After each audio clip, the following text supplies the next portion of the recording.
The countdown has started for the showdown between arch rivals, the ruling DMK and the opposition AIADMK in Tamil Nadu.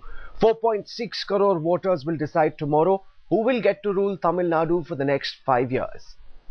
AIADMK Chief Jayalalitha has been trying to take maximum advantage of corruption charges against the DMK, rising prices, power cuts and deteriorating law and order in the state, and hope to return to power in the 234-seat assembly. On the other hand, DMK patriarch, 87-year-old Karunanidhi, has gone on record about his ambition to remain chief minister if the DMK returns to power. He has offered a spate of freebies in a desperate attempt to cling on to power. So what happens when 4.6 crore people go to vote? I'm joined now by some of the best political commentators in India to get their sense of what might happen in this crucial battle between the AIADMK and the DMK.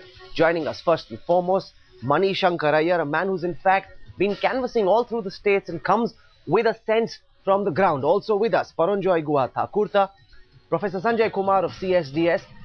He's been looking very closely at enumerators going to Tamil Nadu, coming back with figures. What are those figures revealing? What's the mood on the ground? Swapan Das Gupta, one of India's foremost political commentators. With us also, Jyotirmoy Sharma.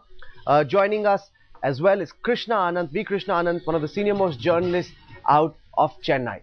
I want to go across to the first issue. We'll take it issue by issue. Each of our panelists will be giving us their sense on these big, crucial questions that will have a role in determining how the voters of Tamil Nadu will vote tomorrow. The first question: will the 2G scam be a deciding issue in the Tamil Nadu elections? And I put this question to Krishna Anand in Chennai first.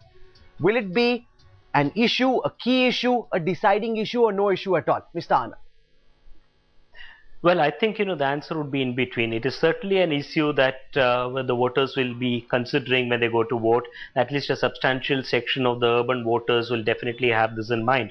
But at the same time, I would indeed argue that it's not going to be the key issue. See, I think, when corruption or an issue of corruption has to become the key issue, there has to be on the other side a person of such stature. I think Bofors became an issue because it was VP Singh on the other side, somebody who had not been charged of corruption, all those things. So I think Jayalalitha definitely doesn't fit into that kind of a stature, and in that sense it's not going to be the key issue, but it certainly is going to be an issue when the voters go to decide tomorrow, particularly in the urban centers. And let's remember, Tamil Nadu is largely an urban state. Okay, you're saying Tamil Nadu is largely an urban state. It will be a key issue, maybe not the only issue. Mani Shankar Iyer, you've been campaigning, sir, on the ground in Tamil Nadu. What's the sense you got? Is the spectrum scam an issue at all for the voters? It's an issue, but it's hardly the deciding issue. And Jayalalitha in particular, flogging this horse is a very good example of a kettle trying to ride a pot. I don't see that she has any very great credibility. The issue is certainly there. People are aware of it.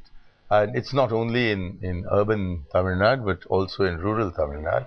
But it's a story that has been building up over such a long time that apart from the allegation of a scam, there's also to be taken into consideration the fact that action is being taken on those allegations, which rather tends to reduce the electoral appeal of the issue. So I think the issues in the Tamil Nadu election, the key issues, the deciding issues, are issues quite other than the 2G scam.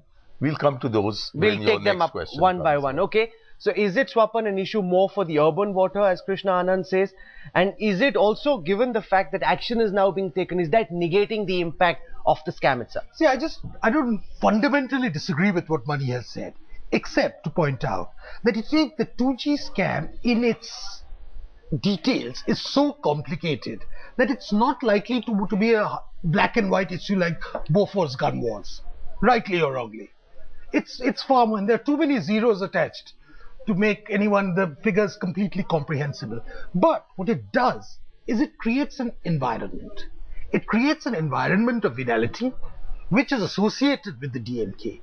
And regardless of the earlier political record of Jayalalitha, what tends to happen in Indian elections is that anything which goes against the incumbent always benefits the principal opposition in some way.